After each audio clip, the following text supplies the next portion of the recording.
Ce webtoon est l'un des meilleurs Yuri que j'ai lu. Ah ouais, tant que ça? Pour te dire, c'est simple, il m'a fait rire, il m'a frustré, il m'a angoissé, et il m'a laissé un vide immense. Ok, ça parle de quoi? Imagine ton mec te trompe, tu le tabasses et tu pécho sa maîtresse. Voilà le pitch. Ça a le mérite d'être clair. Et c'est comme ça qu'on va suivre la rencontre, puis la relation de nos deux protagonistes, où la romance n'est que le point de départ d'un récit beaucoup plus profond.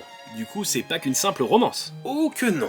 Déjà, on y suit deux femmes dans la vingtaine, donc avec toutes les complexités de la vie d'adulte. Mais pas que, car on revient sans cesse dans le passé de nos héroïnes, et on peut dire qu'elles en ont vécu des choses. Pression sociale et familiale, crise identitaire, rejet, jalousie, santé mentale, on voit clairement que l'autrice avait plein de thématiques à aborder, et elle le fait avec nuance, délicatesse et beaucoup de réalisme. Ça m'a l'air assez complet en vrai. Et c'est pas tout puisque même les personnages secondaires sont importants. Ils ont leurs propres arcs, leurs blessures, leur histoire, et certains que je pensais anecdotiques prennent peu à peu de l'ampleur grâce à des révélations bien amenées. On sent clairement que chaque personnage a été pensé avec une vraie profondeur. L'autrice a l'air de raconter plein de choses en fait. C'est ok niveau rythme? Bah c'est sûr que c'est pas découpé en arc classique comme dans les mangas. Après la saison 1 reste relativement fluide, mais dans la deuxième ça part un peu dans plusieurs directions à la fois. Tu peux vite te retrouver avec des cliffhangers non résolus avant de passer à autre chose. Mais malgré ça, chaque chapitre reste fort, avec des thématiques puissantes. Alors en lisant tout d'un coup, ça passe mieux, mais à suivre semaine après semaine, ça a dû être plus compliqué. Vu que c'est un webtoon, j'ai peu d'espoir, mais les dessins ils sont comment? Visuellement, c'est pas une œuvre ultra détaillée,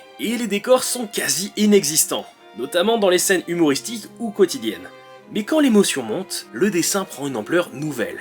Les visages, les regards, la mise en page, tout est fait pour servir l'émotion du moment, et ça marche. C'est léger quand il faut, fort quand ça compte. En vrai, ça m'a l'air vraiment sympa, hein. Il y a combien d'épisodes pour le moment? Justement, c'est terminé en 80 chapitres. Par contre, c'est édité nulle part, alors tu te démerdes. Bah c'est génial, je vais me régaler. Ouais, grave.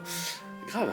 Oh là, tu me caches un truc toi, crache le morceau. Y a pas de fin, voilà, c'est de la merde. Et j'en étais sûr. L'autrice a eu des soucis de santé, du coup ça s'est terminé en laissant plein de choses en suspens, et franchement sur le moment ça m'a dévasté. Mais du coup tu le conseilles quand même? Bah ça reste trop bien, donc oui. Et puis dans son épilogue, l'autrice dit avoir envie de continuer, donc sait-on jamais. C'est beau de rêver.